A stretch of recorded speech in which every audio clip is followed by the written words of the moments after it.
I would tell the Kings fans to be patient, be great. Pedro's calling in. He just texted me. Yeah, Well, I the was show just is down there. starting. No Tommy, talking. USA versus Miami. And I got my cane shades on.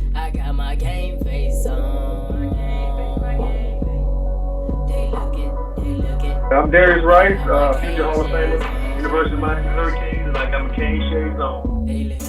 Sliding, I'm riding, I'm whipping. All them boys know, go get it, go hard for the U, we go harder than you. Getting it popping, 2-1 gun salute. Shout out them boys, football or hoop. Know we the truth, Miami to you. Orange and green, I'm a rep for the team, but you know what I bleed. SCMG. Got my game face, my cane shaped like I'm Bo Nose and D Nasty. It's game time and I'm Duke Johnson. I run the ball, you don't do nothing. Sound like a drum line when I touch down. Alumni all in the crowd, we two up, two stuff. Now everybody throwing them U's up. Woo! What is going on? Damien? Oh man, another edition of Cane Shades. We will be giving out Cane Shades tonight. Tommy, what's going on, Tommy? Nothing much. I'm glad to be back in the building talking Canes football with my brothers. Let's go. What's up? Vicious Then Vic? we got Vicious Vic. We got Vicious Vic. Ain't nothing vicious about him, but he's Vicious Vic. We got him. What's going on, Vicious Vic? Talk to me, Vicious Vic. Happy Easter to everyone, to you, to all your families. I hope the Easter Bunny was good to you. Yeah, I'm excited. I'm back on the mend. Vicious Vic has got another 9 weeks to go before he returns to his work, and we are excited to talk a little bit Canes football today. What's happening? All right, and we have on the line Homestead Vic. Vic. Oh, I think he went somewhere. He went somewhere. I think Okay, he said he'd we be don't right have him back. on the line. All right. But hey, I had people tweeting me talking about, Bo, are you ready to eat crow? Bo, are you ready to eat crow? Guess what? I'm not eating no damn crow because Perry's going to be the starting quarterback, folks. Y'all better jump on board here. And the two Vics. Vic, what do you got to say about your quarterback, Williams, man? I just want to hear, what do you got to say about his performance? First of all, nothing is safe until the trophy's on the mantle, buddy. So it's not a done deal. I think both quarterbacks, Williams and Perry, have done well. I think Perry has a little bit of an edge. Can I ask you? You got to remember. Can I ask you? Perry's in his third. Oh, don't give me that bullshit. This is his second. Jake, this they're in a new this system. is Perry's second spring practice. Then this is Williams. What wasn't he early enrollee last year? It's his second spring practice.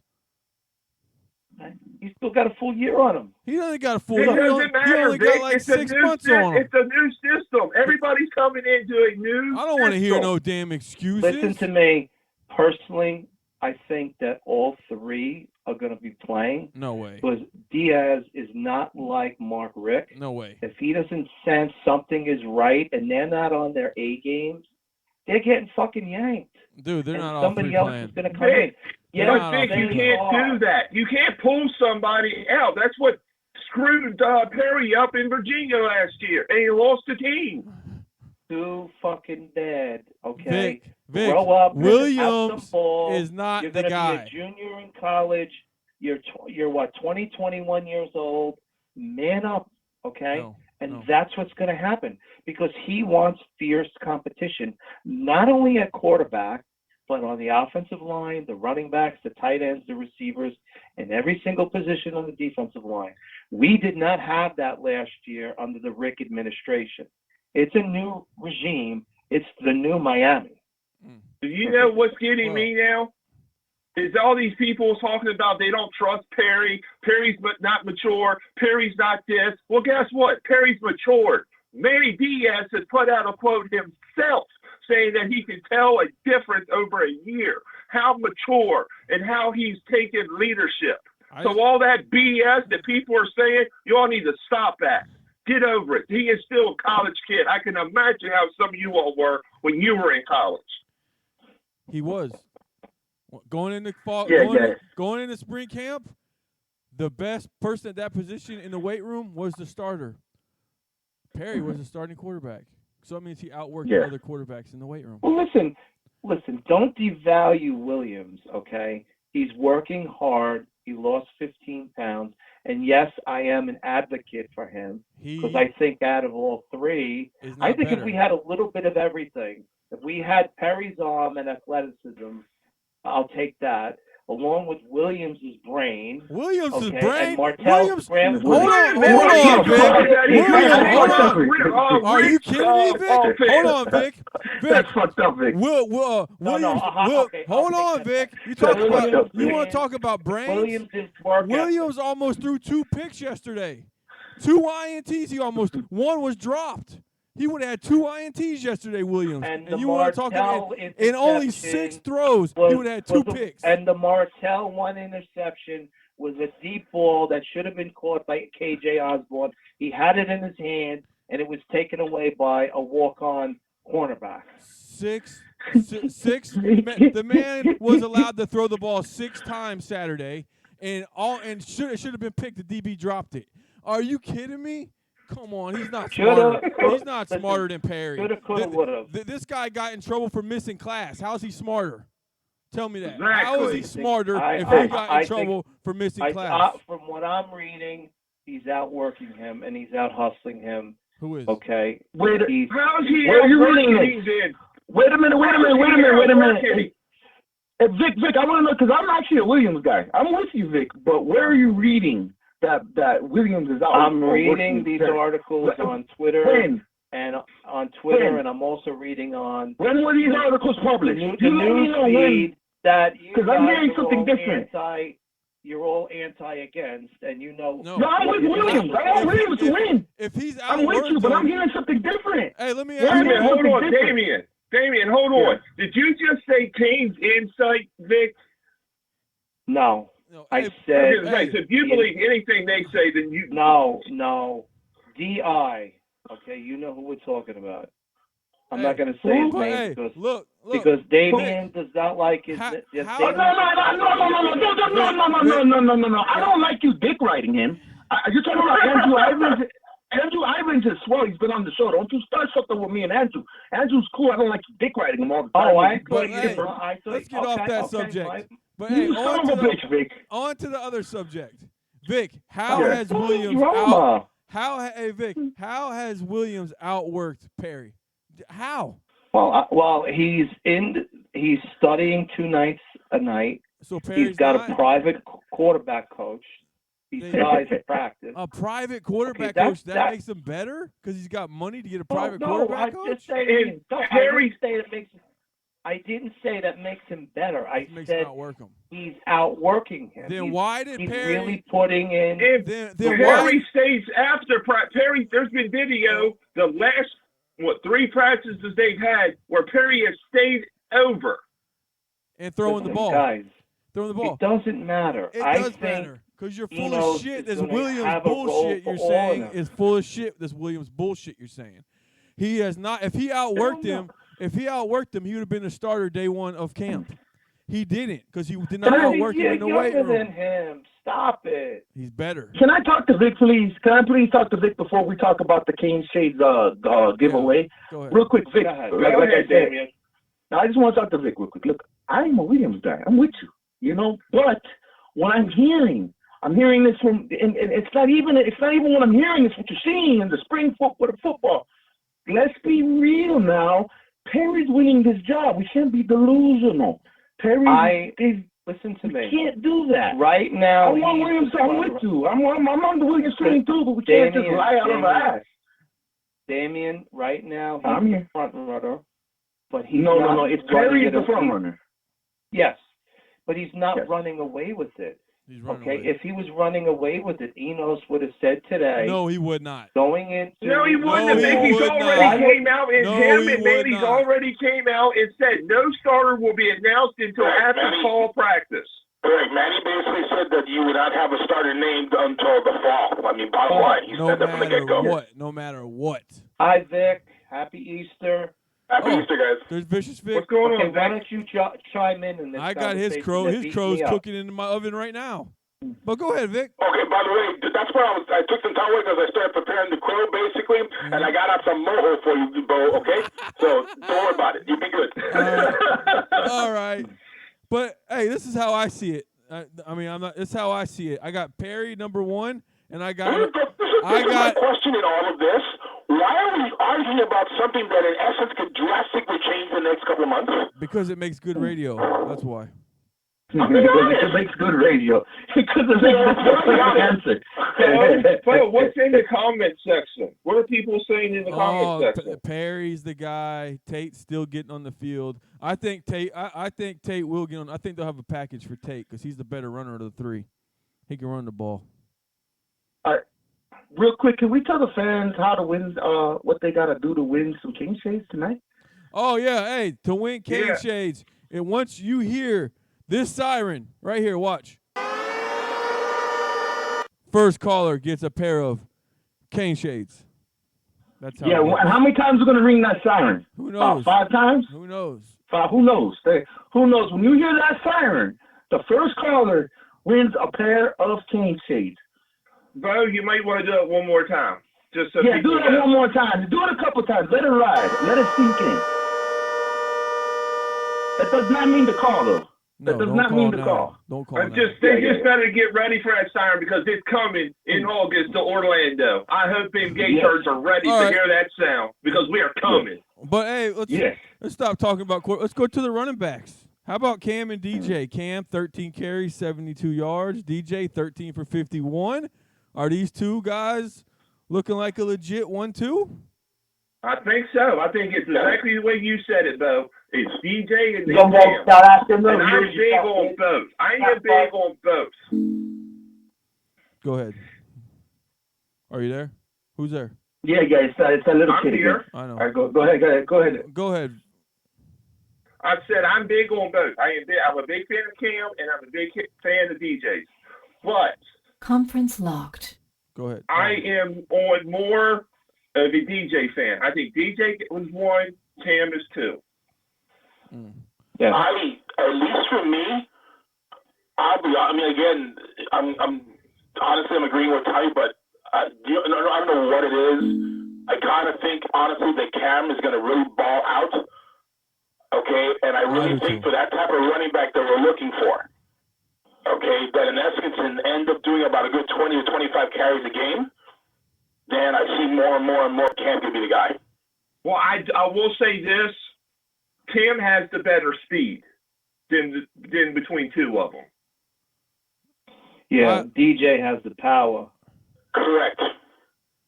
You know, it's very interesting. Now we all know that DJ is going to become a daddy. And remember, during the season, he had fumbleitis. Mm-hmm. It was just the end of the year. Let's get it straight. Well, right now we're going into May in another 9 days. So subtract 5 months when he was fumbling. He probably found out he was going to become a daddy. And don't give me that bullshit, Vic. Stop. Don't give me that. I found out I was a dad, so I'm fumbling the ball. Listen, Stop. You could rest assured he has a good season this year. He's putting himself in the NFL. But he's hopping on that one. I'll tell you that right now, man. Seriously. DJ, I think DJ has a big year because he's playing. I mean, this could be DJ's NFL season. I agree he goes with out you, and balls out. He could go pro. He's a 4-year. I don't know. I would like to say, again, even though I'm kind of seeing Jeff Thomas kind of filling in the role as far as for kickoff returns and punt returns, but I would like to honestly see, DJ get into that role a little bit. I think he's a much more shiftier back. Okay, if there's one thing about Cam that I like, he kind of reminds me of a mixture of Willis McGahee mixed with a little bit of Emmitt Smith. I agree with that, with Vic. I agree with that. I think Cam is the better overall running back. And then don't forget, we got Lingard still, who come back from injury. Yeah, is Lingard going to really play a lot coming off his MCL? I don't know. He's not subject to play until July or August, so I don't know if he's going to be ready till the middle of this year. And then you got Burns. We've got Ashton Martin. Burns is hurt. Ace is sitting out this year. So Burns is setting out? No, not Burns. Asa. Martin. Asa. Oh, okay. That's news. I just learned that. Thank you, Vic. Mm-hmm. Okay. So, I think. I mean, at least your running back depth, we're looking at Cam. You're looking at DJ. You've got Lorenzo in the mix. Okay, and then there's one more. There's Burns, one more. But Burns is hurt too. Burns got hurt again too. He's got another knee correct, injury. and that's a sad part about it. If there's one particular guy out of all the running backs that has such a high ceiling for potential, man, Robert Burns is the guy. No doubt about it. I mean, I remember watching his tape in college or in high school, his senior year, and I was reading this, reading that, then all of a sudden, dude couldn't stay healthy coming in. Correct. I know. Correct. And then let's move on. Tight ends. I got to eat some crow here. Irvin is starting to look like a good college player. Mallory. But Mallory is that dude. Mallory is that dude. I think all three are going to be utilized this year. Oh, of course. But look, from the very first day that I saw Mallory at Paradise Camp, and I think it was 2 years ago, man, that guy was Velcro. He was catching everything. The tight ends is it me or does it look like year? Okay, remind me of the tight ends of 2016 with Herndon and Njoku. I think they could be better. Is it me or did Irving lose weight? Has Irving cut weight from the last time you played? Because it surely looks like it to me. I don't know. Well, the better blocker out of all of them is Michael. Well, yeah, Michael's the better. And I think Brevin is the better wide receiver. Oh, man. I don't know, man. Mallory's right there. I think Brevin's got that much more of a burst, but I think as far as who runs the better routes, Will. No doubt about it. I'm not going to say one's better, but right now Mallory's looking like. Well, I tell you, I like to put Mallory out wide and throw the jump ball up to him. Who's got the show on loud? Vic? I don't. Not me. But hey, I think we're good though. We got 1A, 1B, and then we got number 2, Irvin. So we're good at tight end, right? We're looking good. Yeah, because come on, last year we basically were left with nothing. Right? I mean, now you end up having Will, you end up having Brevin, you end up having Michael, and then Brian Pollinsbury is coming back as well too. So. Oh, then we got the freshman coming in. Correct, Larry Hodges. He'll probably redshirt, but it'll be good. Correct. All right, moving on to that. This is probably the weakness of the offense, the offensive line. Scaife, Donaldson, Gaynor are probably the top 3. Zion Nelson, though, this freshman is making an impact. Zion is coming on strong, boy. Wow. Put on weight. He's getting reps with the first team. What do you think about this guy? I like him. Very interesting. He's at what, 270? Can he get up to about 290, 295? Can it happen? Possibility. Depends on how hard he works and what training they've got him, Will, to gain weight. If he can get up to 290 before the season, I think he's going to be a starting tackle. I'm going to say this out loud. I know they were talking, they've had Navon at center. I'm sorry, Navon to me, guard, always, guard. Yeah, I think Gaynor. I don't even want to get on Kennedy. I'm just thinking we might have. Oh, Kennedy, to me, honestly, we might have blown a scholarship on this guy. That one, no, that's Bar Milo 2.0 so far. God. Well, I'll say this: don't forget. I know we don't really talk about the kids coming in. Don't count out this Carter kid when he gets here. Agreed. I'll be back in 5, guys. Okay. I'm telling you now. I will say this: I give Gaynor the lead because he did it last year. He's got the experience. He's been here. I'm telling you, do not count out Clark. No, Corey. I love Corey. Corey's got, put it this way, and this is Corey Brett Robert. He's got like a nasty Wolverine streak in him. And then I feel comfortable if Gaynor would go down. Hope he doesn't. We've got a backup to slide in there. I think a lot of what has to happen with our offensive linemen this year is technique. To be very honest with you, that's one thing that, and I've heard this from several people already, is the technique was sorely lacking. Yes. Let's see. I'm looking at the comments here. It's Mr. McClure says, "Gotta be careful packing too much weight too soon on Zion. You can get injured that way." That's a good point. I agree with that. You think so? You think so? Too much muscle, huh? I mean, if he's not used to it, Bo, I mean, if he plays, you say think about it, he's a true freshman. But he have all that weight and that stuff in high school. But he's got the frame for it. If he didn't have the frame for it, I get it. But he's got the frame for it. But at the same time, look at a couple of things. One, it's a matter of conditioning. Okay, as far as like to get him up to that weight properly, and then second, that he doesn't end up losing any type of speed, okay, or maneuverability as far as for a sudden weight gain.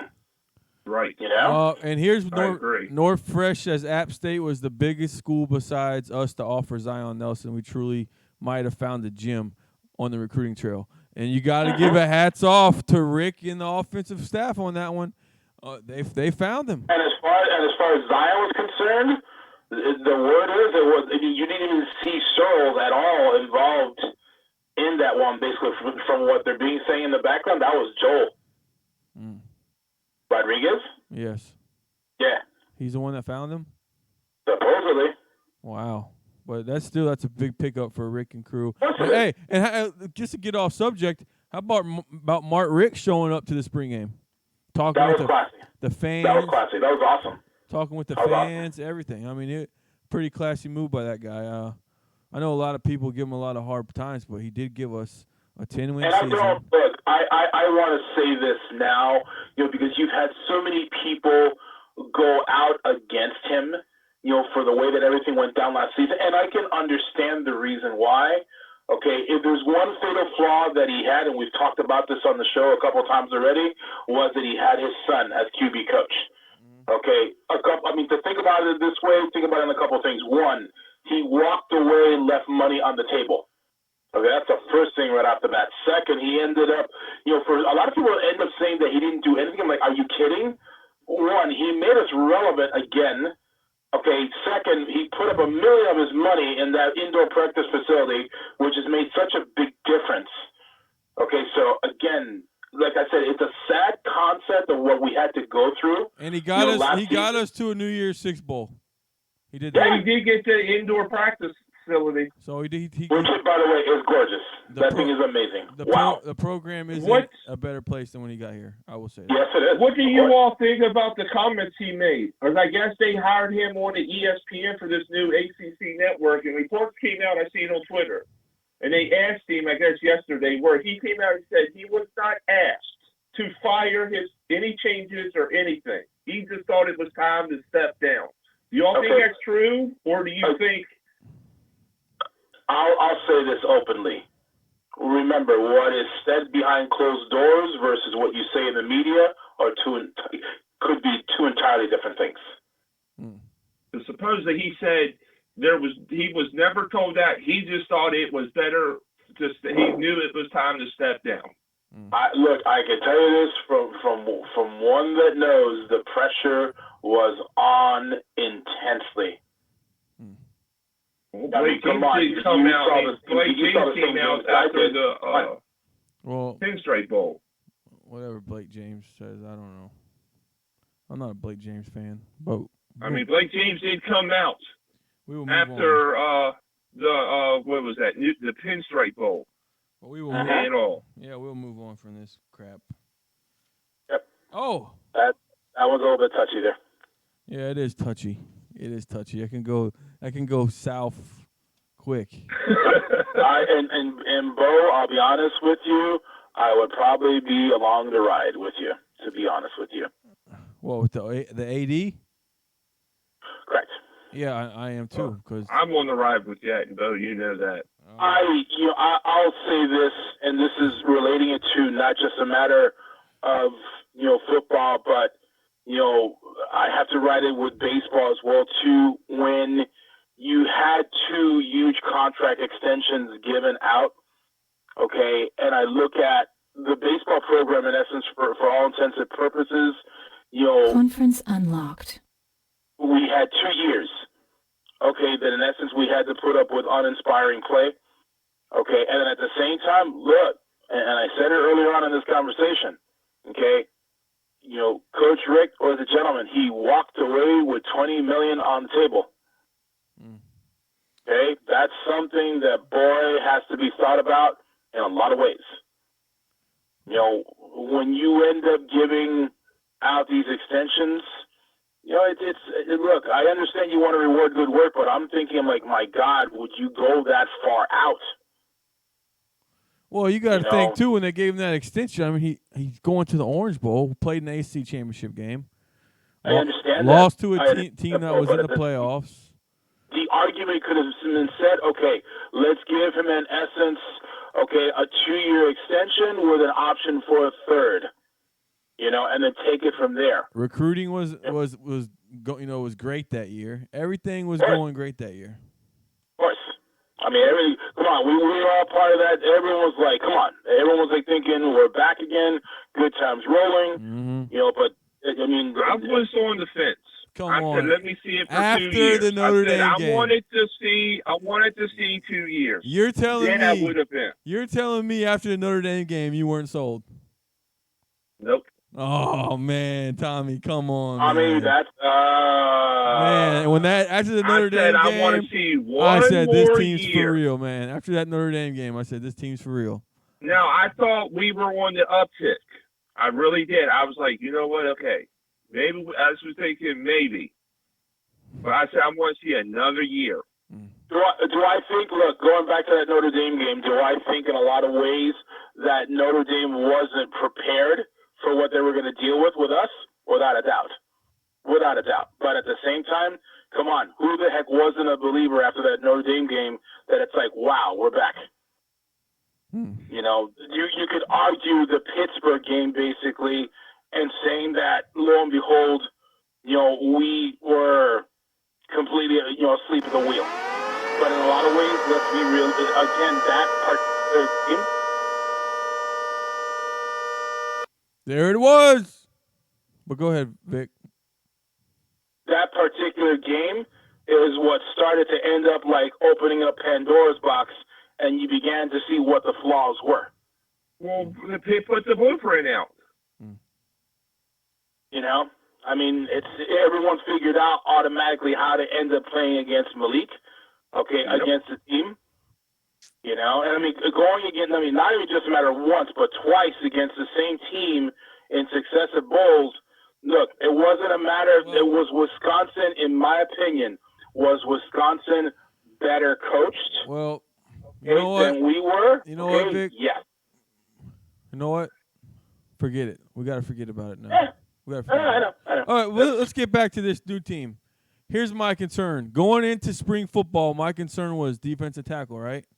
Now. True. Anymore. Now, defensive line, I feel, is our strongest point. Now, I'm going to tell you where I'm scared at. Linebacker depth. I am so nervous. If one of these three go down, or two of these three go down, who's stepping up? That's why they put Patrick back in there at linebacker. Wow. I mean, we got some. we do have Brooks coming in.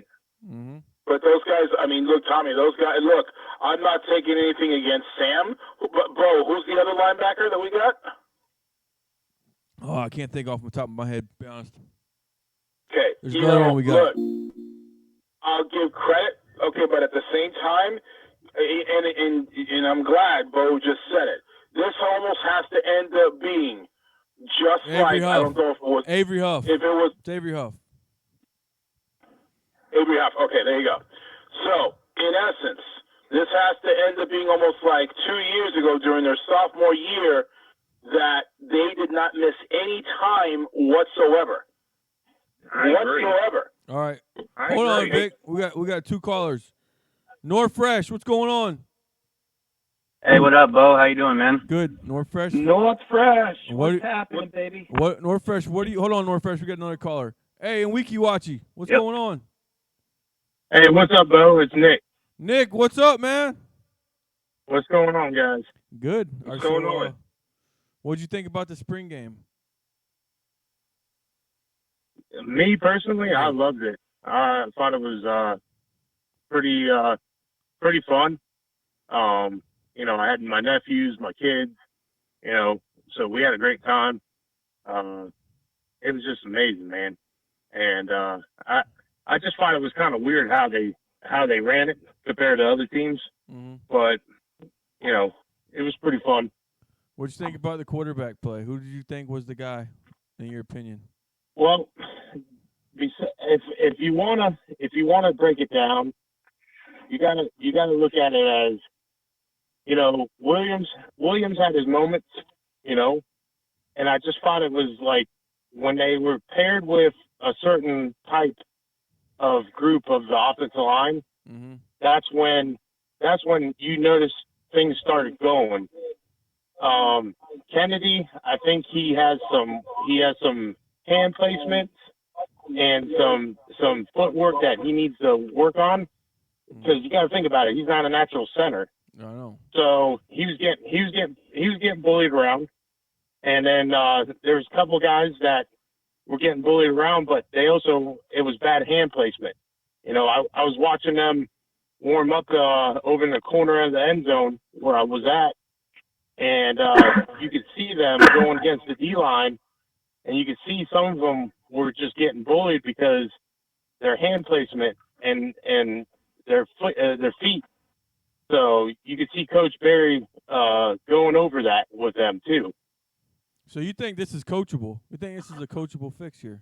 I think it's coachable. I also think too, when you run the 5, 6 same plays, and you're not changing it up, like what happened last year and everything like that. And I don't know if you caught it or not, but Malik was on a podcast, and he said that they would practice all these different plays, and for some reason they never ran them during the game.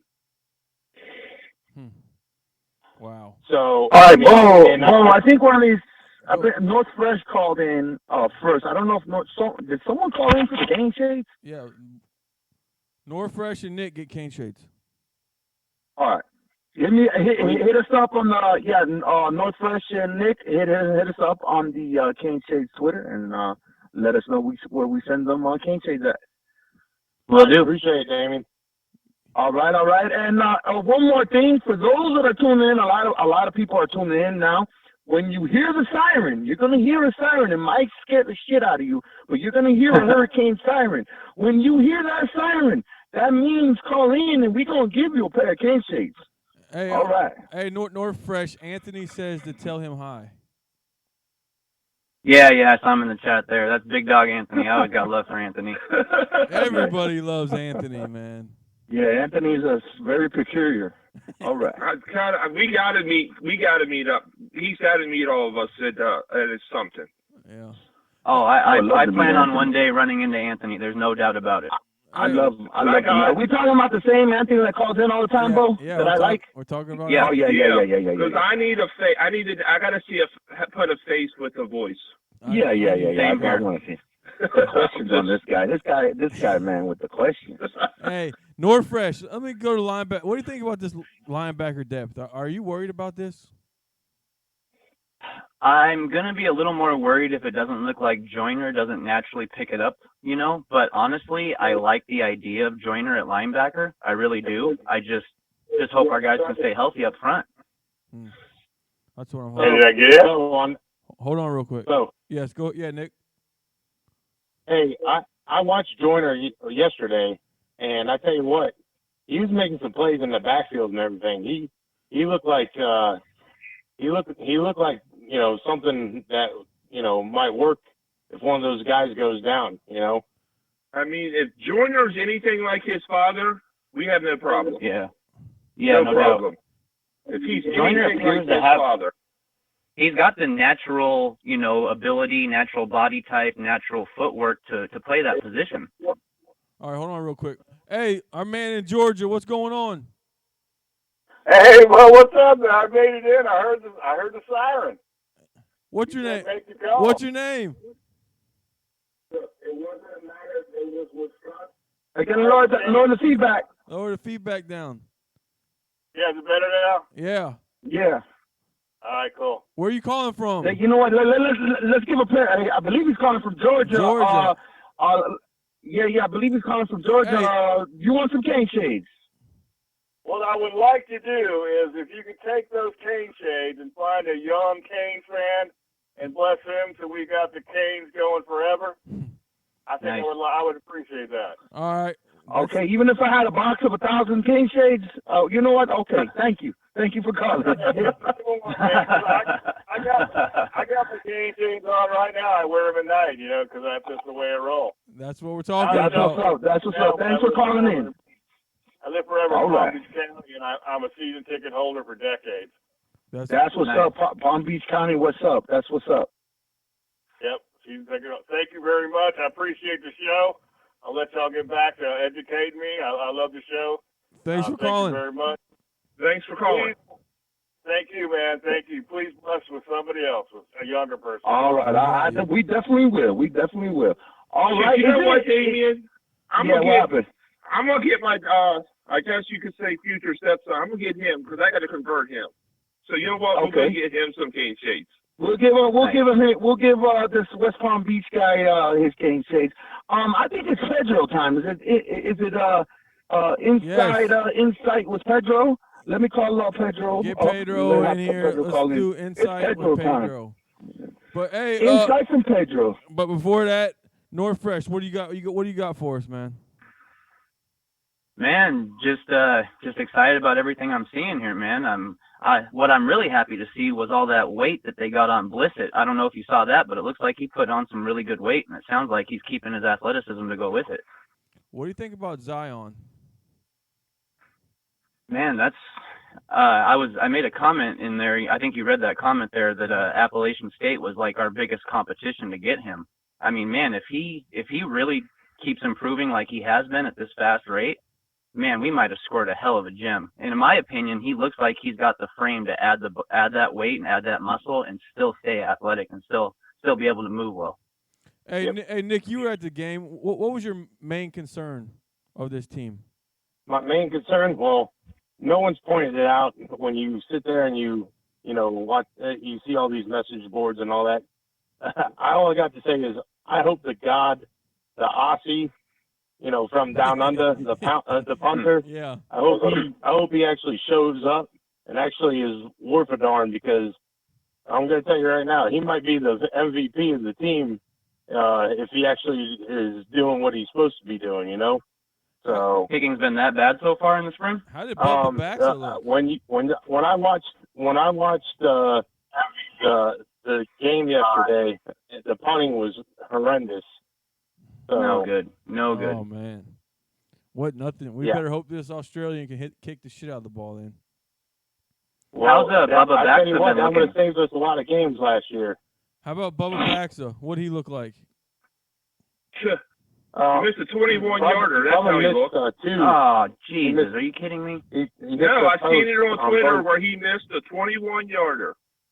Oh, we can't be having this crap still. I don't know what else he missed, but I do know he missed a 21-yarder. I've seen it on Twitter. But hey, North. We need that stuff to become automatic. It hit the left post. Hey, North Fresh, Nick. Hey, thanks for calling, man. We got Pedro on here. He's about to give us the insight. Appreciate it. No doubt. Thanks, man. Catch you guys later. Pedro! Oh, man, it is Pedro time. It is the real insight with Pedro. Pedro, what's going on this Sunday evening? What's happening, family? I'm just here checking in, man. I see I was requested, so I gotta do my justice and due diligence for the Canes family. So what but I'm just checking in. Happy Easter, buddy. And you guys, man, I appreciate you. We got a name. We got a name for this segment. It's called Real Insight with Pedro. It's Pedro time. How you feel about that? How you feel about that? It's Pedro time. Let's keep trying for Pedro. Pedro, so what's going on? Let us know what's going on. Where do we begin? You just start. You send me a topic. Quarterback. All right, bro. Quarterback. Oh, let them know what we're going with right now. Go. Quarterback. Quarterback right now. Let's go from the top. All things from after reading, like everybody else, seeing it with my own eyes twice. You still have Nkosi looks like he's leading the way. Jaren is right there behind him, and Tate Martell is still coming in third place right now as we Conference locked. Now, if you guys want to talk about what I've seen in scrimmage one, we didn't see scrimmage one. Scrimmage two, the guys still look the same. Martell, we already know what that looked like. Scrimmage three, it's the same as normal. And Pedro, is Perry running away with this? Is he running away? I won't say he's running away. He's not running away. He's making it very clear that he looks like he's going to be the one regardless. So that's what it looks like as of right now. I know from the scrimmage in Miami, Jaren was under the weather, so that probably plays into him not doing as well. Yesterday, he was steady, more the same. He wasn't looking bad. He was going through his progressions, making the right play. Everybody probably as of right now who been on Tate's bandwagon are jumping out of the gym because of what he done. But if people don't realize that, you know what, this was the last time anybody was going to see what we have going on. And a lot of the things that they were doing is it plays best to his abilities, which is keeping him out of the pocket. So he made a lot of, he did some things with his feet. He made some things with his throws. Some of the throws that he did have was a little bit inflated. I know I saw he throw a touchdown. I want to say it was to either Michael or it was Brett. KJ Osborne. It would have been a sack. But other than that, quarterback, it looks like Perry's still going to be the guy. Well, do you see a difference with Martell from when he's under the center as opposed to being in the shotgun? Because I see a big difference. His game is predicated coming out of the on the run. He's on the pocket. He's still not used to being up under the pocket. You have to remember that this guy played all this whole entire high school year in the shotgun. So trying to get back under that, getting his drops right, he's still kind of tentative with that as well. All right, Pedro. How about the running backs? Look like a good 1-2 combo here, or what? Hey man, book it. I see both of those guys. Shit, I don't see why both of them shouldn't be running by at least 700 apiece. 700 easy. They're gonna do some things. I laugh at a lot of people who want to jump out the gym and be like, "Oh, we should start." And I say that start with all capital letters, Lingard. And I'm like, yo, have we really seen Lingard play? Do we not remember that the dude is coming back from a knee surgery?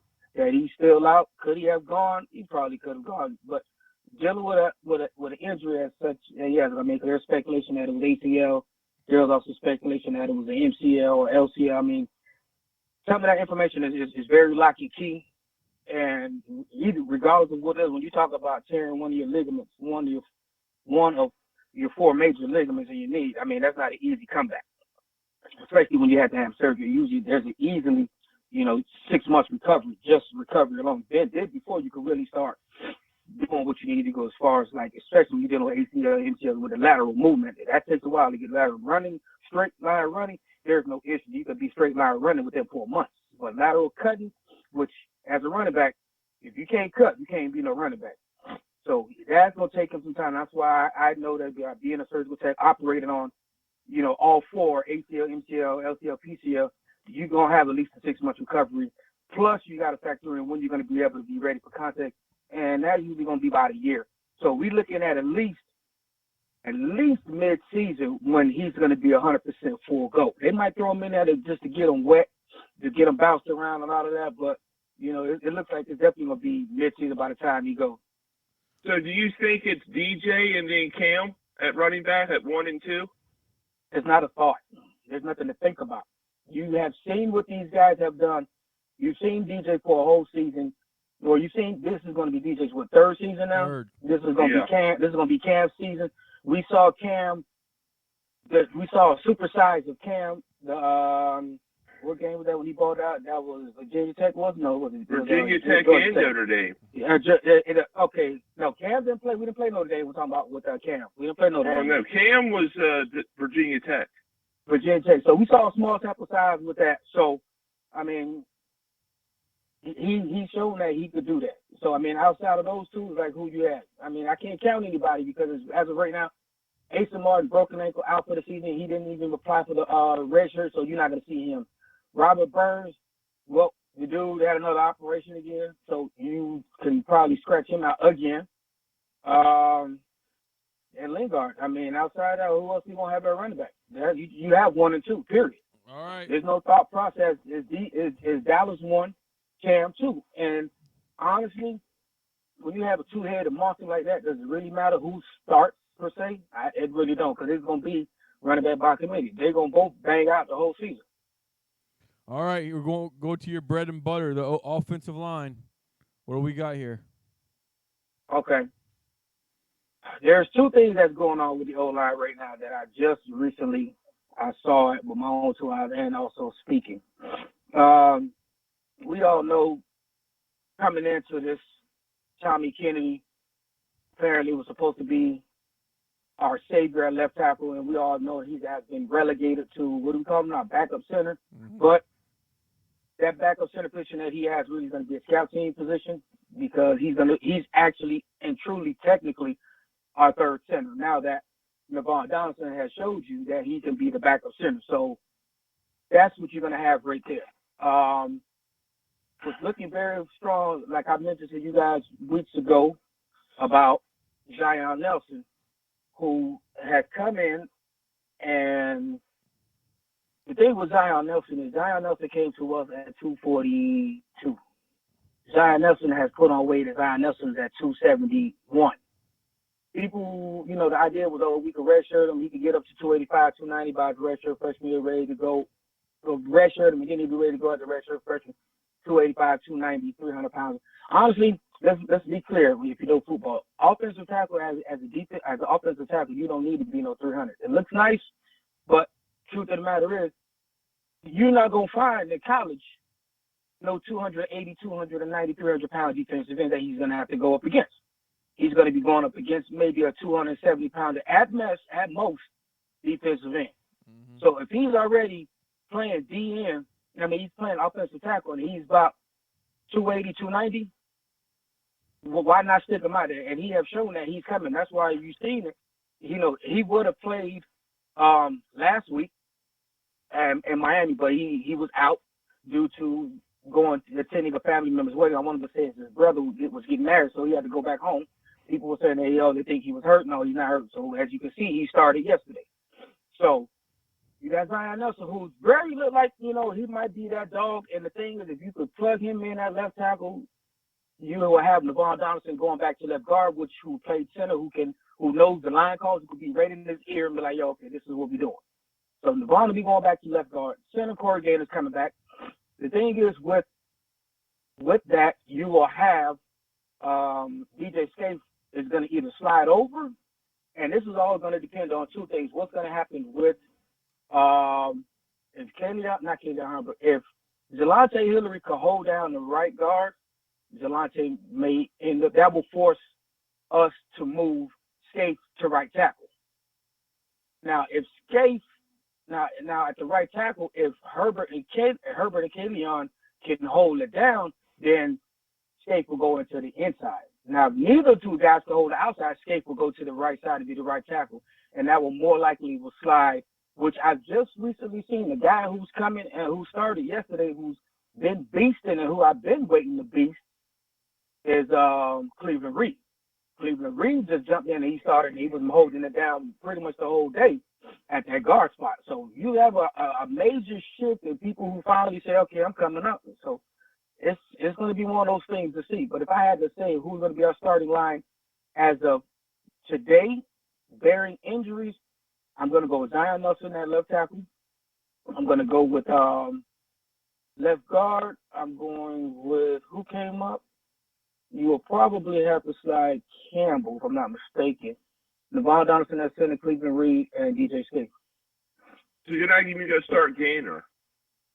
No, I'm saying if we're going with that today, as we speaking, outside of with the injuries included, that's where I'm going with. Now, you talk about when people are 100% healthy, Gainer is starting at center. Let's make that clear. LeBron's going to be right guard. Tackle, the way things are looking now, I wouldn't be surprised if Zion Nelson takes it. And that will and the way that I'm hearing with Cleveland Reed, Cleveland may end up getting that right guard, and that will bump Escape to right tackle. Well, if everybody's in, even the freshmen, and Gainer's hurt, could you see Carter coming in and starting then at center? Clark? No, Ja'Clyde Clark, there's no way he's coming in to start. You can don't even no. Because the thing is, Ja'Clyde Clark has not even been in the system long enough to even know the play calls. I mean, you wouldn't want to do that to him. You're not a true freshman coming in the end of May, early June. He's not going to be and plus you got to think about it. He's physically, you think he's going to be ready to handle that fire up the middle? I would say no. More than likely, no. Nope. No, I don't say that. The thing with Clark is that this is the thing with Clark. Now that you have Corey Gainer penciled in as your number one starter at center, Navon Donaldson is your number two center. I mean, your number one. Let me back up. Gainer's your number one center. Navon Donaldson is going to be your number two center. Then you have Tommy Kennedy will be your number three center. Therefore, you can redshirt Ja'Clyde Clark and let him learn center and guard for next season. Mm-hmm. There's no need to rush him. Unless he gets out there and is better than somebody. What if he's better than somebody? At what? At center? At guard or center. He got a long way to go to jump all the way up in that guard, but it's possible. I'm not going to rule it out. It's possible. Well, I'm not saying it's a high possibility, but no, I would say it'd be best to hold him and let him reshape his body. See, that's the thing with Enos and the strength conditioning coach. Zion Nelson is a perfect example of getting somebody in at 240, 250 pounds, and then now the season, he has 4 months. He's 270 now. He has 4 months. This guy can easily pack on another 20 pounds. Well, Pedro, we also got the guy coming in from New York, Adam El Gamel, a former basketball player. He's got good speed. Where do you see him fit in once the summer comes? The summer comes. I mean, red shirt. The thing is Adam I agree. Center, is Gamal a tackle or a guard? He's a tackle and a guard. He's a swing guy. So again, with somebody like him, do we really need to push him? Do we need to really push to get him in? No. I mean, we don't. So therefore, you have another guy who. I mean, the thing is, these guys that are coming in, El Gamal coming in is good for the following season. They let him get in now, get acclimated. But there's no need, no urgency to push this guy because we have enough guys who can play tackle and guard. I mean, this dude. What about Campbell? What do you see what about Campbell's role? Campbell, okay, like I said, Campbell started off as our right tackle, and as a he got hurt a little bit, so they kind of split him around, and it was Campbell and Herbert bouncing back and forth at the tackle, and then it was also Campbell and Hillary at the right guard position. So things is good. I mean, the thing is what's going to happen with the left tackle and the right tackle, because we already know Escape is going to be there anyway, either at left or right, or maybe at right guard. So we just really want to see what guy is going to submit themselves at one of these positions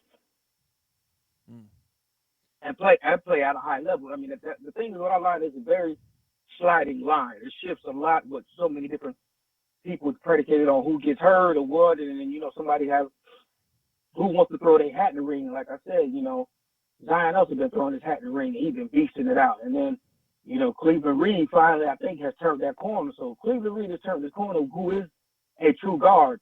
And you put Cleveland Reed at one guard. You have Navon Donaldson at another guard, and Corey Gainer on the interior. And you have Zion Nelson on one side, and Scaife or Herbert. Watch out. Hey, but Pedro, going to the wide receivers, looks like young Peyton looks like he might be a big time in the rotation next year. It looks like so far I'm not jinxing him either, Bo. Wide receiver. Okay. Yeah, Peyton, I mean, the thing with, I'll say this with Peyton. I'll say this at the receiver position, period. no one has came in with an edge over anyone as far as playbook-wise and knowledge-wise.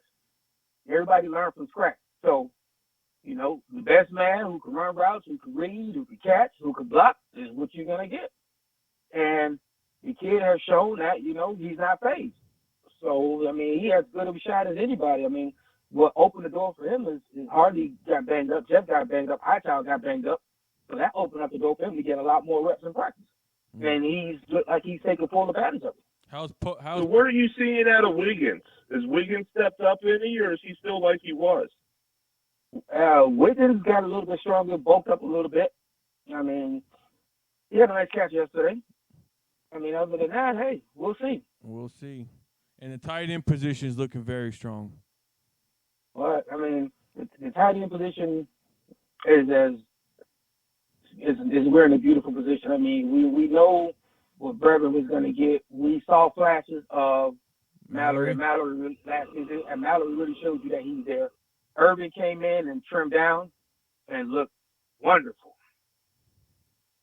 He's doing his thing. So we're going to run a two-man tight end rotation. Does the tight end position this year kind of remind you of the 2016 when we had Njoku and Herndon on the same team? That's why those two guys were recruited to be that specific replacement. That's why they're there. That's when they were recruited to do exactly that. Well, look, you got a first rounder in the NFL and a third rounder in the NFL. Well, Mallory is looking like that dude. Yeah, well, then you got the next cycle. Maybe we'll be able to get Kane Barong next year. Next cycle, you guys got to remember, Pelletti is coming back. Pelletti's going to be more your traditional blocker tight end if he can get in and do some things, which I very rarely see Pelletti doing. They're going to do a lot of things with Willis Jordan out the backfield, motion him out, catching some passes. So be on the lookout for that. Don't forget you have in the pass protection. Oh, Willis Jordan? They really haven't gone to two back to pass protection to see, but I know, you got to do that. 240, 6'4", 240, 6'3", fullback. Finally getting it. He's going to bang you now. Don't forget, like I mentioned, we got Larry Hodges, so that's another tight end. Next cycle, Dominic Mamarelli. Mamarelli, yes. So Dominic's coming in. I spoke with him last week. All right. I just hope they split Mallory. I'm just hoping when we get down there in the red zone, we need a jump ball. I'm hoping they use Mallory and use him to fill it up. Jump ball, I'm gonna tell you that. Jump ball situation, you're gonna get Mallory, Hightower, Wiggins, and Joker. I could see Peyton. Peyton could jump though, but when you talk about the guys that I'm naming are all 6'4" and better. Mm-hmm. I'm going with 6'4" and better. The shorter out of all those is will be what Wiggins about 6'3". D-Wade 6'3", Hightower 6'4", Mallory 6'5", and Joku 6'6". Shit, I'm throwing it up. Let's play basketball. All right, Pedro, to the defensive side, corners. It looks like Bethel, Ivy, Blades, they all made big leaps this spring. What are you seeing here? They have made big leaps. They all made big leaps. Right now, we already know one side is going to be Muddy Badgers. He has that cemented. It seems like the light bulb officially is shining bright with Ivy. Ivy, like he locked it down going forward. Blades is going to be right there running with him. And then you have Nigel Bethel, who was a receiver in high school, came to us as a special teams guy. He's going to be your deep threat guy on returning as a kickoff guy. That's going to be your guy returning. And they're going to work him in as the number 4 corner until our 2 freshmen come in, which will be Corey Couch and Christian Williams. I am really glad seeing Blades stepping up because, like I said on the show before, I was big on Blades coming in. I am so glad he's stepping up. I just hope he can show it and play well in practice. Just put it in games still. The thing about Blades was, as far as the way you say he stepped up, it seemed like that he wasn't that dude before. What Blades was, Blade came in, if you not remember, he came in as our highest rated defensive back from last cycle. So the talent was always there. It wasn't so much about him stepping up, it was just that, we always ran with Mike Jackie and we ran with Mike Jackie and Muddy Badgers. And then, Blade, everything when Blade was right, Blade would slide into the slot, but they really didn't use too much of the true slot because we instituted the striking position. So that kind of left him pretty much on special teams, but he was definitely vying for that other cornerback just like he was, during this camp that we have here. Now, like I said, right now it's him and Blade. They like great neck and neck. I mean, Blades and Ivy are neck and neck. I mean, if anything happens, he would be that next guy to go in. I mean, they don't really bang out when it comes to fall. I mean, I don't see that much separation between the two, but as far as a pure, true cover corner, man-to-man cover corner, if you want that, you're going with Ivy. And Blades is, like I said, right there next to him. But Blades will be a perfect slot guy. How about at safety position? Has anyone jumped out at you or what? The guy who jumped out? Jimmy Murphy. Jimmy Murphy jumped out. Let's give Murphy some love. But no, truth of the matter is Murphy ain't going to really show. I mean, Murphy is going to be our special teams guy. Safety, Hall is taking that turn. He looks like he's gonna be something to watch out for. He has the talent, he has the range, he has the size. He's what you would expect for somebody to come in wearing that 2.6. I mean, you can't be playing with 2.6 now. Do you think? Do you think we're gonna have to need Bubba Bolden here? Are we gonna need him or what? Need is a strong word. Yes, I mean, of course you're gonna need him. I mean, you have. All I did is mention Hall. I'm going down the list now. You have Hall. You got Amari Carter. We didn't see a lot of Amari Carter. I spoke with him last week. I spoke with him this week. Was with his mom. Palm Beach guy. With all the parents. His only thing was what we did this spring was some guys who were banged up. We didn't want to push them because we know that they're going to be more vital when the season roll around. He had a little bit of an ankle issue, so that's why we didn't see too much of him out there in game situations. But that's nothing. Carter will be there. So Conference unlocked. That's two guys right there, Carter Hall. Bubba Bolden, he will be a need. We have no third safety per se because, well, yes we do. I'm lying. We also have Derek Smith who has moved back, but I wouldn't be surprised with our linebacker core who's kind of weak right now. That I wouldn't be surprised if we see some of him playing some of that outside linebacker because he have already been playing striker. He already has the size. He's 6'2", like 215. You could easily slide him to linebacker. So all right, Pedro. Going in, since you mentioned linebacker, are you concerned with the depth here? Hell yeah. Who would be? We only have, 3 full-time starters and one guy who's just got there this week. Mm-hmm. I mean, it's a problem, a big problem. I mean, you think they're gonna hit the transfer portal to look for a linebacker over the summer? It's not a thought. It's evident that it needs to happen. I mean, let's look at it. We got the triplets. We know they get ready to be on their way out. Mm-hmm. Okay, so now that was they were 2016 class. 16. Yeah. Hmm? Yeah, 16. Yeah, they were 2000. Okay, 2016 class. Look who we had 2016. We had Brady Jennings, we had Wayman Steed, and we had Wilder. Mm-hmm. All three of those guys gonna miss the tires. All three are gone for the season. All three of them. They're done. Wilder's career is done. They haven't just come out with the announcement yet, but from what I'm understanding, that his career looks about done. Wow, that's huge. So, yeah. So outside of that, we recruited Joyner to come over. He went to DN. They brought him back at the beginning of this week. So he's going to be playing Mike and Will. Huff and Brooks, they'll be coming in, but they already said that Brooks is going to be playing Mike and Will, and Huff is more likely going to be playing Will, but it depends on what happened with the striker position because he could probably slide into that striker as well. But they look very satisfied with Frierson, that striker. Frierson went up to about 200 and climbing. So the linebacker is looking real nice. I tell you guys, I'm gonna throw out a name out there that I think that it looks very strong, very possible that we will be able to pull this guy. It's going to be Raheem Johnson. He's the outside linebacker that's in the portal right now from UCLA. You already know that UCLA ties with Chigozie Aruka. That's his homeboy. So I'm pretty sure that they'll, get at Chigozie and say, hey, try to pull that plug. He's a South California guy. I know he knows Bubba from being out there. So, those guys probably can do some things over there. Well, Phillips, he's got Phillips too, because Phillips come in over from UCLA. Well, Phillips, what, Jalen Phillips? Yeah. Even though he's redshirting, but Phillips can bring the other kid over too that you were talking about. Uh-huh.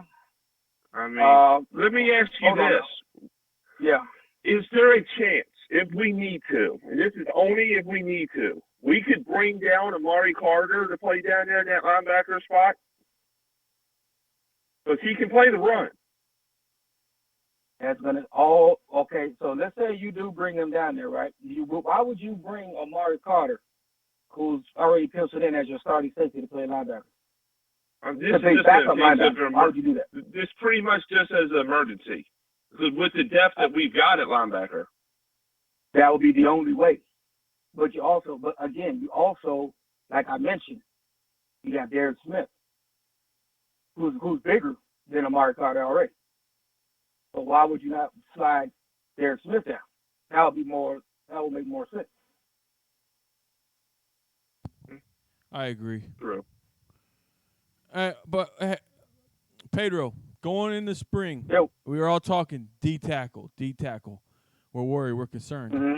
Now after spring, I'm feeling kind of positive about these guys. I never had an issue with the D tackles. The thing is that what we missed about our D tackles was we already had Bethel who played at a high level.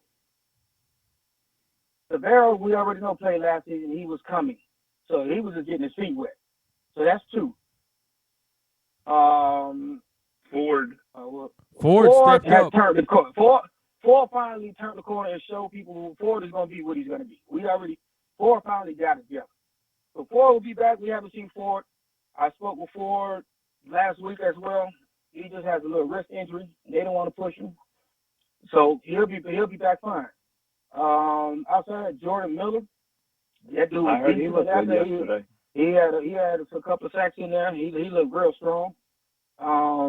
Then you have you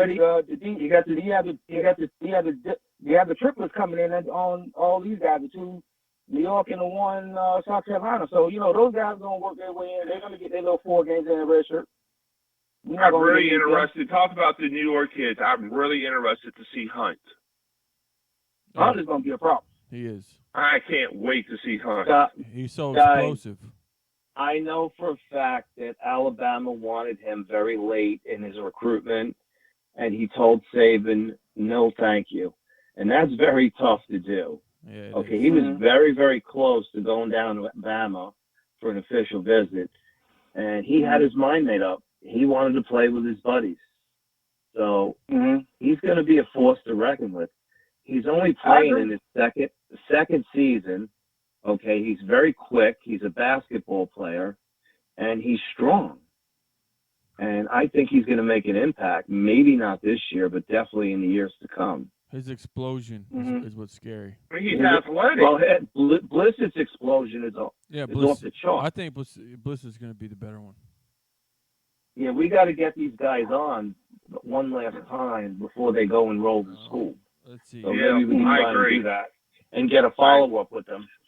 I agree. But the D-line, those 3 D tackles that we have, those 3 that's coming in, the ceiling is those guys can do whatever they want to do. They're going to be able to come in, they're going to get their feet wet. It's going to take a little bit of time for them to get acclimated coming from where they're from. South Florida heat is no joke. That's gonna be a problem with him. But other than that, you know, we're already gonna have 4 serviceable D tackles where there's not going to be a need to rush them.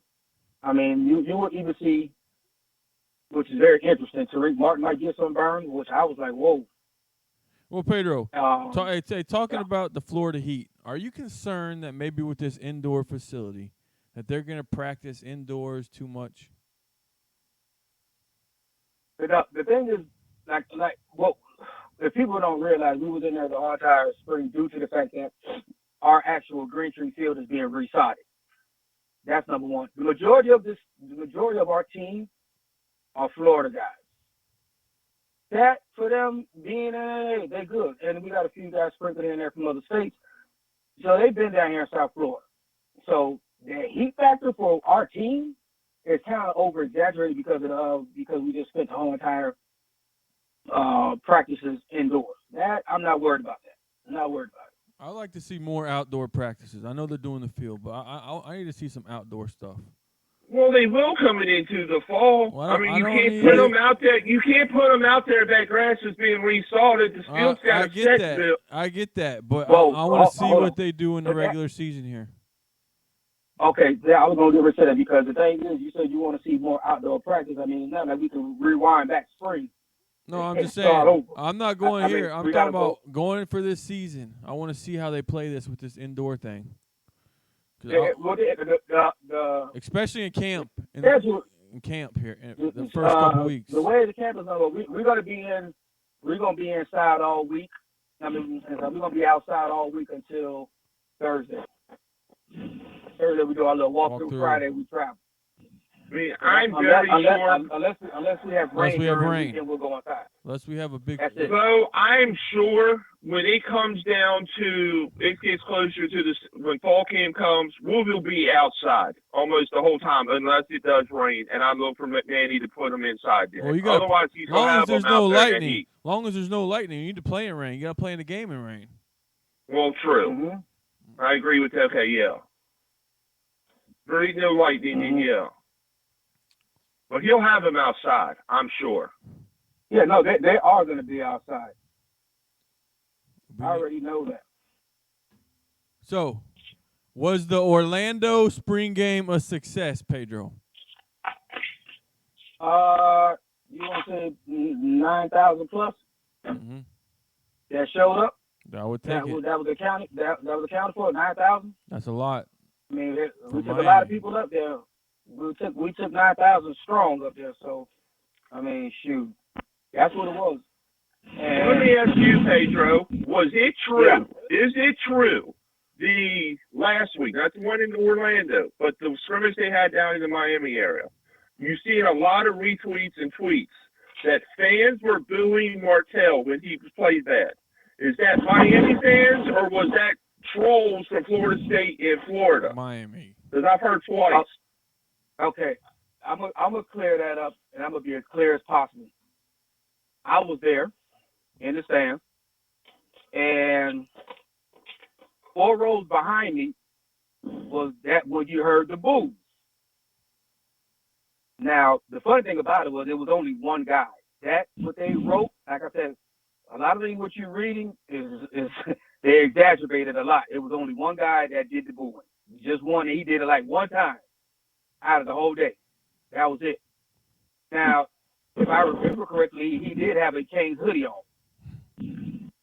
And that was about it. So that's what you read and heard and all that. I don't buy it. I'm telling you, from the horse's mouth, I was sitting 4 rows in front of him. And when I heard the boo, I turned around and I looked at him and he was, boo! And then people started laughing, and then that was it. Nothing else came about it. Bam. Hey, one guy sounds like NJ. He wouldn't come down and let's not go into the MJ stuff. But anyway, he would not do that. He could play offensive line for us if we ever need him. Come on, Vic, he can't block. Let's just move it on. Let's move on. He can't block. I'm throwing it. That's why they call me vicious. Hey, Homestead Vic, are you on there? Hey, So now who's on here? No, this is Anthony. Who is this? What's up, Anthony? Anthony, what's going on? Fine. How are you guys? How's your Easter been so far? It's been good. What do you got for us, Anthony? What do you got for us? Honestly, I agree with the guy you've been talking to about the linebacker position. I'm kind of worried, hypothetically, if those three guys go down, we don't have any experience and with those linebackers and stuff like that playing. So I've been reading. We've been recruiting Smalls and Flo and stuff like that, and McCluster and Stewart from the guy from Washington, the guy from California, and the two guys from Florida as our linebackers for the cycle coming up. Mm-hmm. Okay, this is the thing. The thing is, what you just did is you combined two different elements that don't go together. What you're talking about, these guys get hurt now, and the guys from next season. Those guys from next season can't help us right now. No way. So what you're saying, so you're throwing two different elements in the game. Now, what I meant to say is I'm worried. No, I follow you. If either one, if these guys, we wouldn't want to see all three of them go down. That would be catastrophic for our team. Period. Oh, God. If one go down, we're in a world of trouble. The thing is, like I mentioned, we would definitely see Joyner stepping up. Huff and Brooks definitely will have to play. I can say you could probably slide Amari down. You might even slide down Philly. Will have to probably slide down. More than likely, Philly will slide down. I wouldn't say probably. He will slide down because he's a bigger body. Now that you have Gilbert Price learning the striker, that'll free that up. Carter, and like I said, you probably could slide Derek Smith down as well. And that's it, unless you have a. How about Bubba? Bubba not gonna slide down to no safety. Now they're not gonna do that. His range is too vast to put back there, because if you slide him to safety, then who you going to? If you slide him down from safety to linebacker, then who's going to be your safety? You have to ask that question, and then who will be the backups? Because you don't want to rush Keontre Smith, and then do you want to throw Robert Knowles out there and Jimmy Murphy? I think I'll answer that question. Knowles, hell no. That's a touchdown waiting. That's a touchdown waiting to give up. Okay. Pedro, do you think that it would change the defensive scheme a little bit if we only had two linebackers? No, we're not changing the scheme at all. I mean, we have enough guys to run the striker forward, and we can run those two guys. There's no reason to change the scheme. Now, is Anthony still on? Yeah, he's on. on. Yeah, I'm sorry, Pedro. Yeah, okay. Now back to Anthony. Now back to Anthony. Anthony, the thing is, you have to look at it like this here. Our triplet is going to be gone. Finley is going to be gone. So you're losing four guys right there. Steve and Jennings will both be back. I already spoke to them. They'll be back next year. Then you add Joyner. That's what, 3? And then, the sky's the limit. I mean, who wouldn't want to come to Miami when they look up the depth chart and see that we only got 3 scholarship linebackers? Who won't come here? I mean, the thing is who. I mean, I'm not concerned about their star rankings and all that. I'm not worried about it. You will find guys here, and the thing is, if you know, like I know, you have Cooney and DVD, who's our 2 ace recruiters. Those guys will find some linebackers. That really, I'm not concerned. So we're good with that. Stars are overrated. That's just me. Right. So I'm not worried. And what you guys were talking about, and I have a question. You guys were talking about Mallory. I saw his highlights from the spring game. That guy's a beast. He looks like he looks like a younger version of Jeremy Shockey, to be honest. No. A combination. No, I wouldn't go that far now. I'll say Kelsey. He's more of a Kelsey type. He's more of a Jimmy. Actually, if you watch his game, he's more of a Jimmy Graham tight end. I have a question for Anthony. This is Corey. This is Corey. I'm a first-time caller for Miami Springs. Anthony, if the water boy goes down, University of Miami water boy goes down, who will be the next in line to win the job? Anthony. Wow. Anthony? David, you don't have to be so sarcastic, man. Hey, Anthony, hey, come on. Out of all the shows on YouTube, who shows you the most love, huh? Who shows you the most love on all the... You goddamn right we do, man. I love it when you call, man. I love it. Anthony's my favorite caller. He's a good guy. He is a good So guy. you guys don't think, man. do you think Kelsey's going to start, or do you guys think Tate's going to be the starter this year? You know who I think's gonna start. We talking Canes football, man. Leave that NFL talk for sometime else, bro. Yeah. Yeah.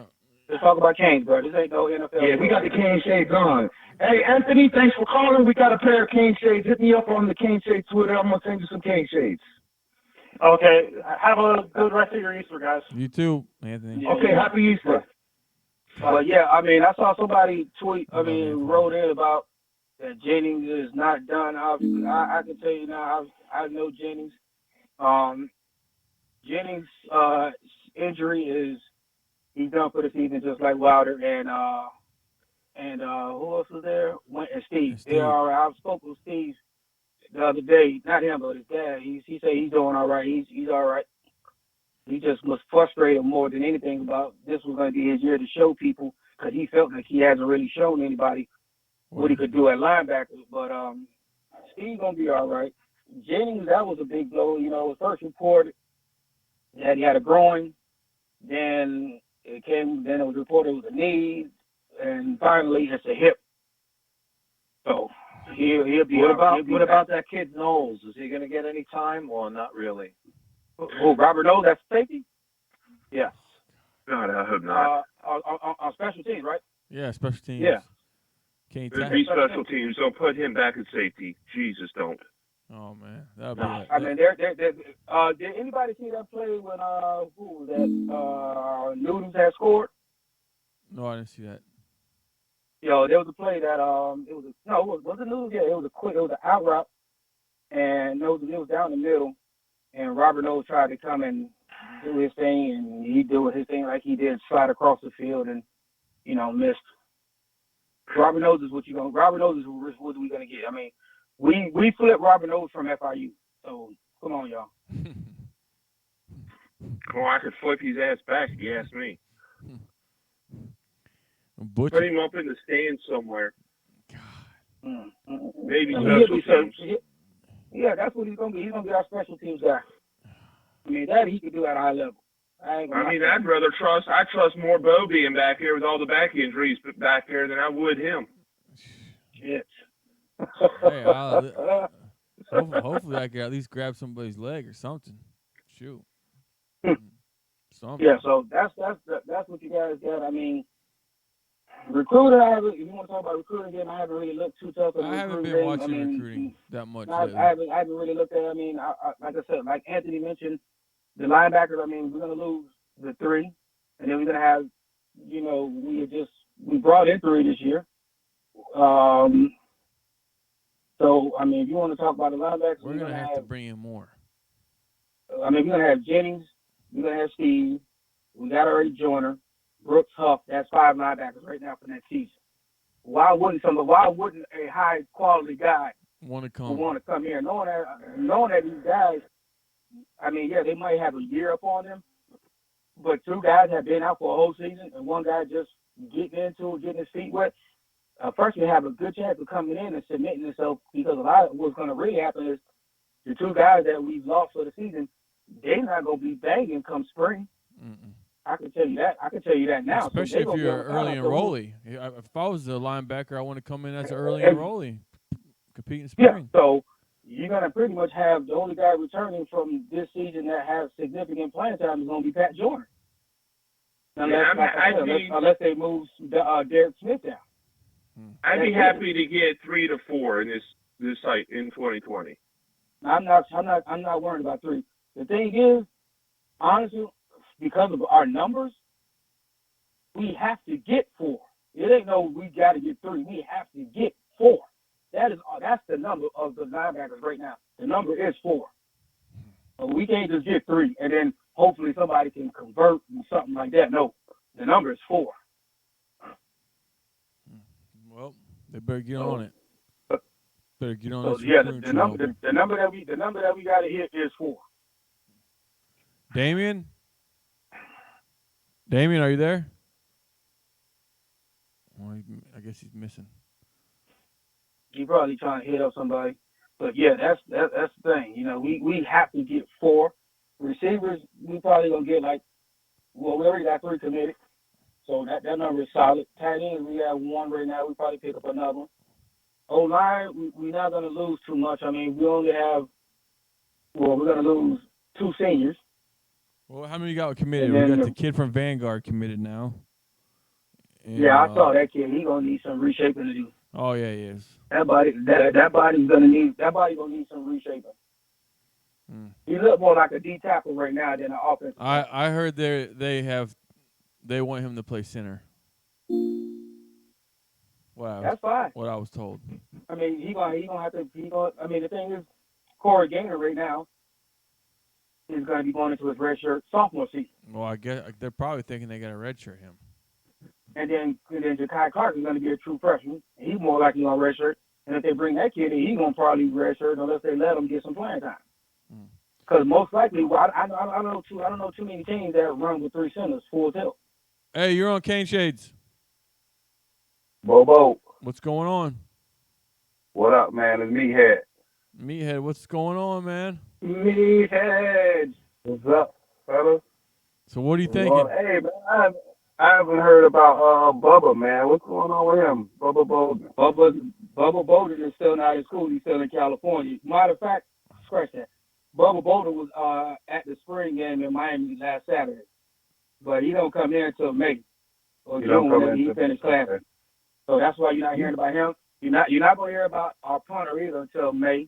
So those 2 guys that you're not going to hear about yet. Well, Hill comes in May too. So Hill's not playing. Right. I mean, no, Trayvon. No, Hill. Wait. Hill's playing. It's Phillips is not playing. I'm thinking of Phillips. Right. I'm thinking of Phillips. My bad. Yeah. He'll be coming in. Interesting piece with our defensive end is we already know Garvin's gonna hold up one side.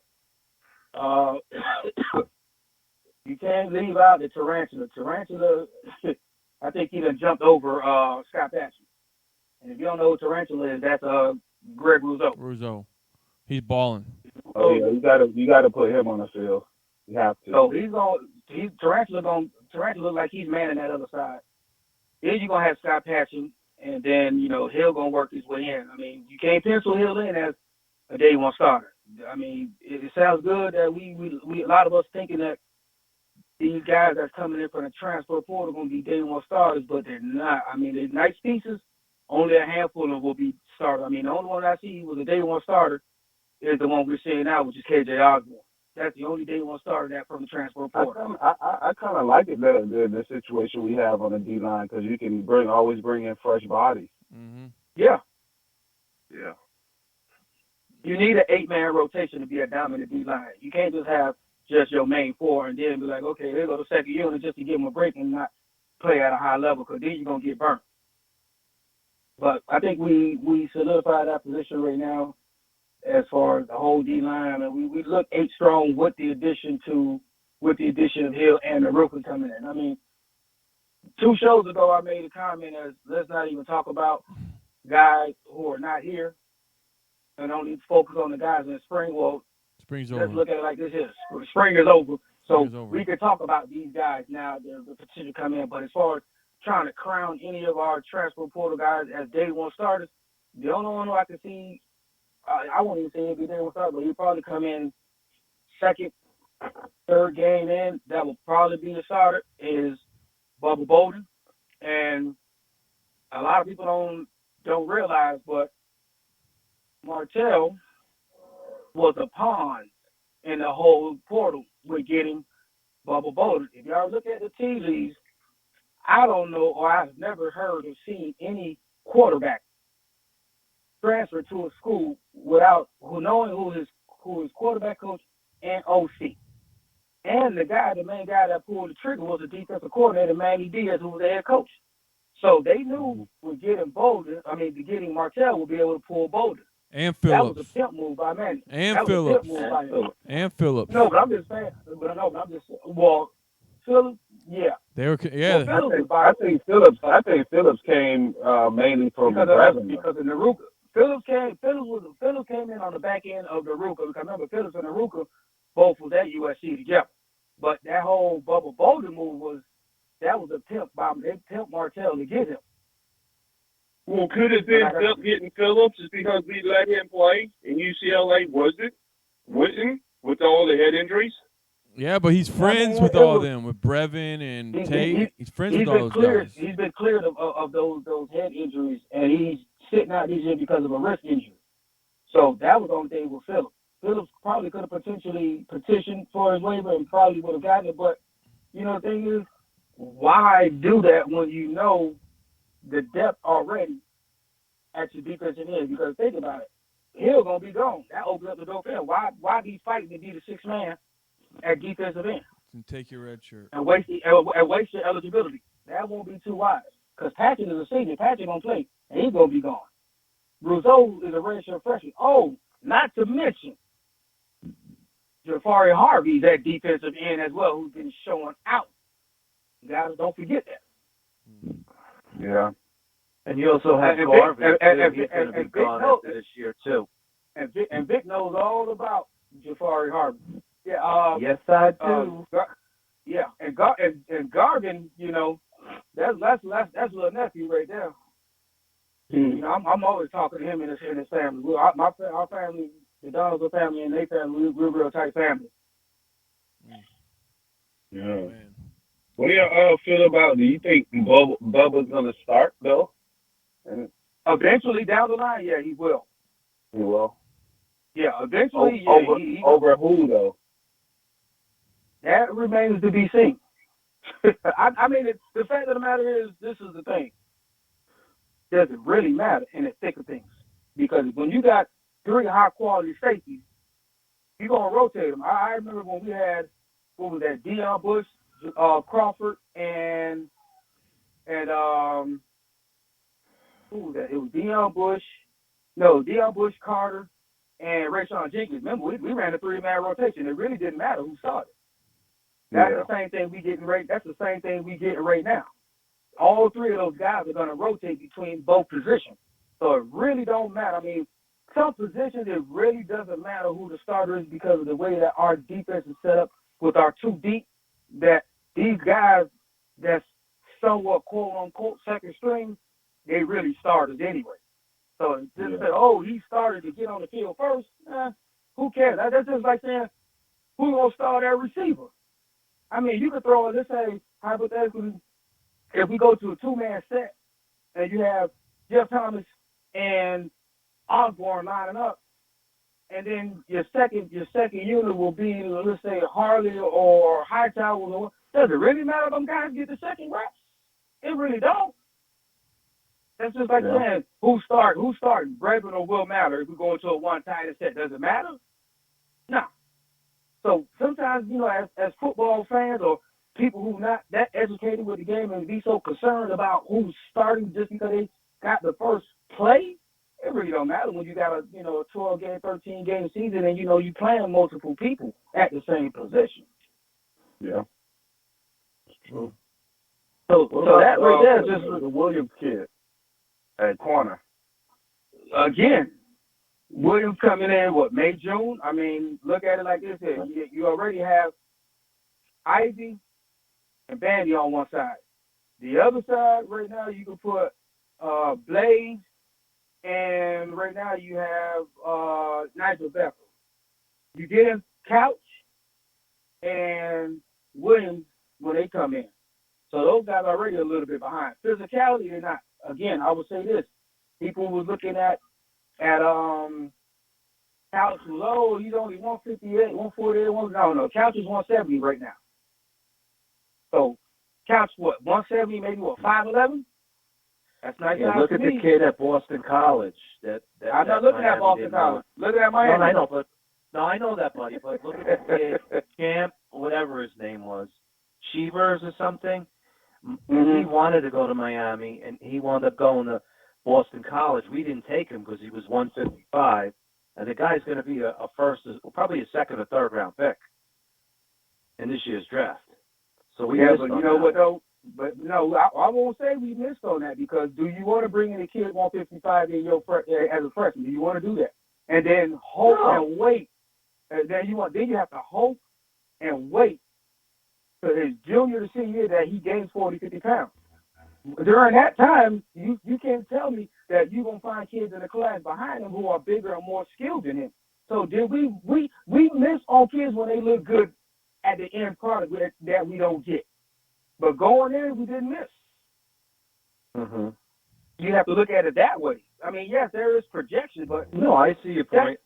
But project somebody at 150 and then now he's 180. Come on, if you do your but if you Pedro, if you do your homework and the kid's 155 or 150 and he's playing football, then playing basketball, then doing track, and he's probably not eating right, it's probably going to be easy to get him up to 175, 180. Depends on what position you're looking at. At the corner. I'm not. I know that, but I don't think that's okay. You could do that.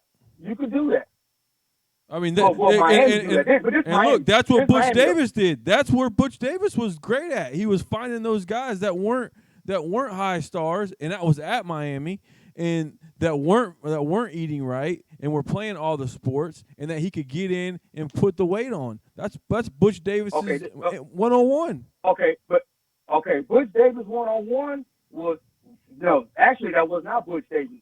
That was actually Jimmy Johnson and Schnellenberger. What they would do is they would get a linebacker that was coming out of high school, 220, 230, and they'll bulk him up to 250, 260 and put him at the end. They were getting safeties and slide them down the linebacker. They were getting old linemen that really weren't playing that much and flip them over to the side, and they were getting, your third or fourth receivers and flipping them because they wasn't getting no burn. And the same thing with running back and some of the receivers, they would put them at safety.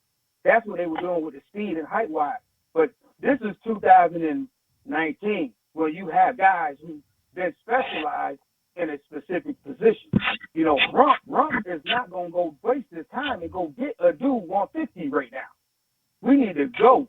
We need, Diaz is not going to do that. They want guys that's coming in already 150, 170 and get them to 180, 190 and maintain that speed. You get a guy that's 150, you're going to redshirt him and then he's not going to see the field to his junior year. That's a waste of scholarship. No way. Now, if you want to go to another school, by all means do that, but I'm not concerned with that. You got to look at this is Miami. Our standards ain't on that. And that's one of the main reasons why the recruiting staff, the main three guys that was part of our recruiting department, is out the door right now. No way. Come on, Pedro.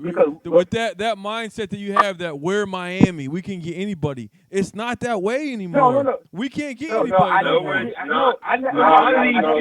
lot of these kids nowadays. I see what he's saying, though. I don't think he's saying that, Bo. I see what he's saying. We have a standard of size, height, weight. We just not gonna get. I mean, you could get a plethora. I mean, give me the dogs. Find me the dogs. I don't care if he's 155. Right. Is he a dog? I was gonna get to that. You ain't let me finish. Okay, but the thing is, for every 150-pound corner, you could find 10, 12, 160, 70 in a tri-county area that you could pick and pluck from. Yeah, but Pedro, a lot of these kids nowadays that are growing up down in that South Florida area, their parents are trying to push them out of the area. They want them out of that Miami area in everything. Okay, I'll put it to you like this here, right? And I was looking at the numbers not too long ago. Between Dade, Broward, and Palm Beach County, which is our home base, you're going to get at least over 300 seniors coming out of that county alone. And out of those 300, you're going to probably get about 10 to at least 20, 25, 5 and 4-star guys. And then you have to look at Miami, who only going to give you about 25 scholarships. You can't get everybody. All right. Even with some of these guys who want. All right, guys. Hold on, Pedro. We got to close. We got a couple. Our time is up. We got a couple more calls. Hold on. We got 2 callers. New Jersey, you're on. What's going on, man? What's going on, guys? What's going on? Hey, I want to jump in. I kind of want to say this. I hear what both sides are saying with the 150 kid. I understand what my man said. We shouldn't have took the 150 guy. It's a standard. I do agree with that, but I think the problem is this. We always got to think like this moving forward. Who was running the ship? What was their mentality? We could have took that kid because that kid is going to be a pro. Hold on, let me finish. Let me tell you why we could have took him if we had guys like running the ship like now, because we was going to put on that type of weight. I put both my hands in the air and my feet when we got the kid Nelson. I said, what the heck are we doing? The offensive lineman weighed 240. Now look at the situation. He has a chance down the road to be a contributor. So we probably could have taken that kid and turned him into what we needed, but we didn't. We didn't, and we probably took some other kids that we ended up probably letting go anyway. So I kind of see what both sides are saying. It's not necessarily about we don't take 150 at Miami. We could take 150, but are we ready to prepare to turn them around and develop them and put on the proper weight and the proper training to get them ready to do what they need to do? That's all I'm thinking. That's where I'm at with a lot of it. Again, if you talk about the guy that's 150, like I said, in South Florida, how many guys you could find walking around at 160, 170 at corner position, where 150 is not that much of a need? It's all going to be I'm not arguing that. I'm just saying that, but it's more so predicated to position-wise. At, for instance, Zion Nelson at tackle, we can wait on him. There is no rush, but secondary, you can find 160, 70 dudes, 80 dudes everywhere down here in the Tri-County area. Here's the thing: we take that kid. That kid could have been a tremendous backup for us and a big time contributor. No, he goes to Boston College. He got on the field. He played, and he's going to the league. Either way, either side, you guys are winning. Either side is great points. I want to chime in. I want to say a few things. And then I get off, guys. I know you guys need the room and the other caller. One more. Here's what I'm looking at. Go ahead. Here's the thing. Great job. I forgot who said it, that basically right now, to me, the leader, the quarterback right now in the room is Perry. And Williams, this is the worst thing. This is the last thing Williams needed to do yesterday to see as Martell to have a good day. And I'm not trying to say these guys are not friends or anything, but when it came to the competition, Williams, that's the one thing he did not want to see happen yesterday was Martell actually having a good day. But I still think that Williams is the number 2 quarterback on the roster, and I think Martell is number 3. Now, who might get that call to do a little package during the game? Martell, he might get that call to do some package stuff during the game. But let's be very fair about this all spring, practice and spring game. Number 1, Perry. Number 2, Williams. And number 3, Martell. Now, here's the thing. Most people are not going to say it out loud, but I'll say it. I'm scared to death that Williams might transfer because how Martell might have played yesterday, and I don't want to lose Williams. I want Perry to be my starting. How long have you been listening to the show?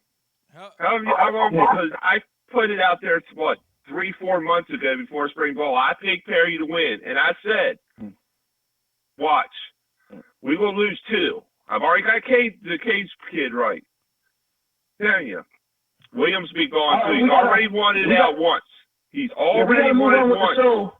We got to move on with the show. We're gonna have to close it in a few minutes. Thanks for calling. We got to move on to the next caller. Call back again.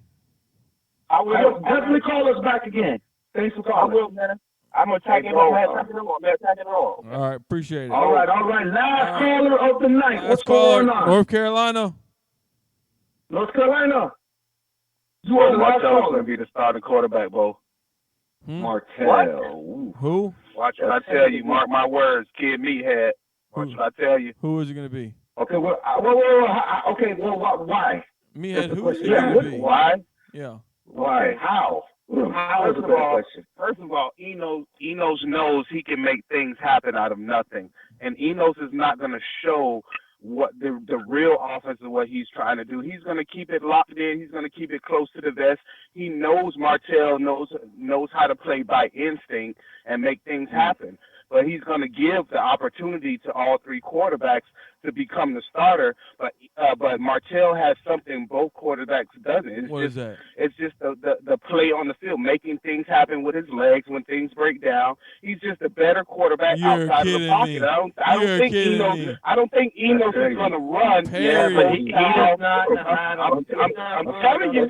Oh, meathead. You're going to be eating crow. Perry is the guy. Hey, meathead, let me tell you something. If you would have saw a spring game in Miami, that was more what you're going to see throughout the season.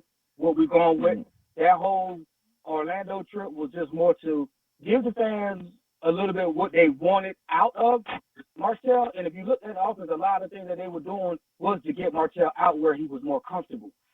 Enos is not a guy who I can see it, which I know firsthand by being around the program as much as I am. Enos is not going to come up and make an exclusive package for Martell just to appease people. He's looking for that particular quarterback, I'm telling you. And I'm not just throwing this out there. I know this firsthand. I mean, Martell looks good. He's a nice little toy. But to make a specific package around him based just for him, Enos is not doing that. So that what you're coming up with, it sounds good, but that's not going down. What you saw Saturday is just for the fans. Hey, Meathead, make sure you go buy your number 5 jersey, man. Make sure you wear that 5 jersey to the game next year. I like him. Get their 5s. Everybody better get that 5 ready. I hope for him to be the starter. I hope for Perry to do it. But I'm just going with my opinion, man. What if they put him under center? How's he going to get under center? He can't go under center, Martell. You think that's the offense we're gonna run on the center? We're gonna do both. I see under center. I see gun. I see everything. Yep. But hey, we gotta close the show. Thanks for everyone to call. Definitely have to close the show. Thanks for Pedro. What is it? Kane, real insight with Pedro. Pedro time. It was awesome. I don't know. Now it's PI.